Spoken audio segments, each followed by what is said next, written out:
Have you ever stopped to wonder who exactly you're listening to when you're alone with your thoughts?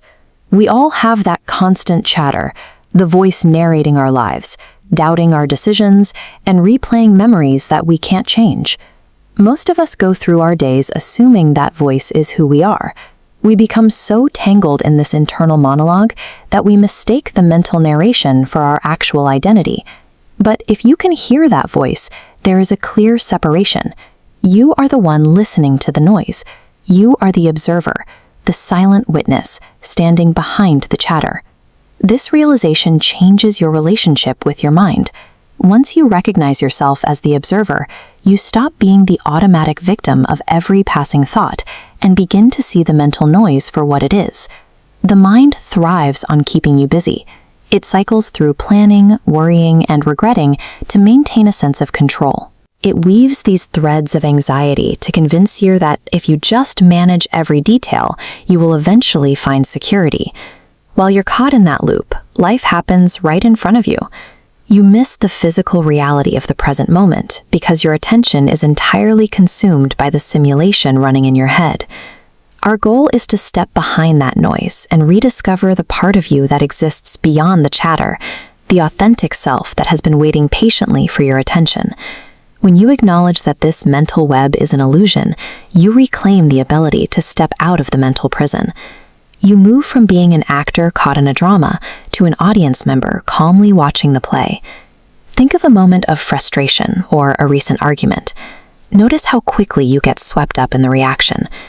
Now imagine stepping back and simply watching that reaction unfold without trying to change it or judge it. By observing a thought without instantly believing it, you create a gap between yourself and the noise. In this space, the thought loses its automatic power. You can see it as a fleeting mental event rather than an absolute truth. The mind continues to produce thoughts, but you no longer have to identify with them.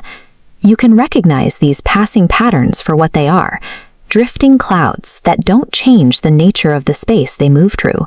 You are the sky, vast and unchanging. Your thoughts are the temporary clouds. Sometimes they are dark and heavy, but the sky itself remains unaffected by the weather. Strengthening this awareness of the gap between the sky and the clouds provides a foundation for internal clarity. You learn to live from the perspective of the observer rather than the chatter.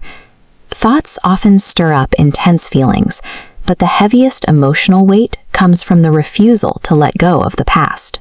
Unresolved anger and lingering fears only hold power as long as we continue to replay them. Emotions are energy in motion. They are designed to rise, peak, and eventually fade. When we resist them or obsess over the events that cause them, that energy gets stuck, turning into baggage that we carry into every new experience. To release this weight, practice labeling the emotion as it arises. By objectively saying, "This is anger," or "this is fear," you separate yourself from the feeling and allow it to flow through your system without resistance. This release frees you from the grip of the past. You can experience life directly, without getting stuck in the emotional stories your mind tells about what happened. We often believe that if we could just manage every variable in our lives, we would finally be safe. But this craving for control creates a constant state of tension that only ever leads to more suffering. Attempting to force outcomes is like trying to hold water in a clenched fist. The tighter you grip, the more it slips away, leaving you exhausted by the effort of fighting against the natural course of events. Our biology is built for responsiveness, not rigid resistance. These interconnected muscle structures are designed for flexible adaptation, a system that moves with the world rather than bracing against it. Letting go allows your system to stop bracing against life. You shift from a state of static resistance into one of fluid responsiveness, trusting that you can handle whatever comes next.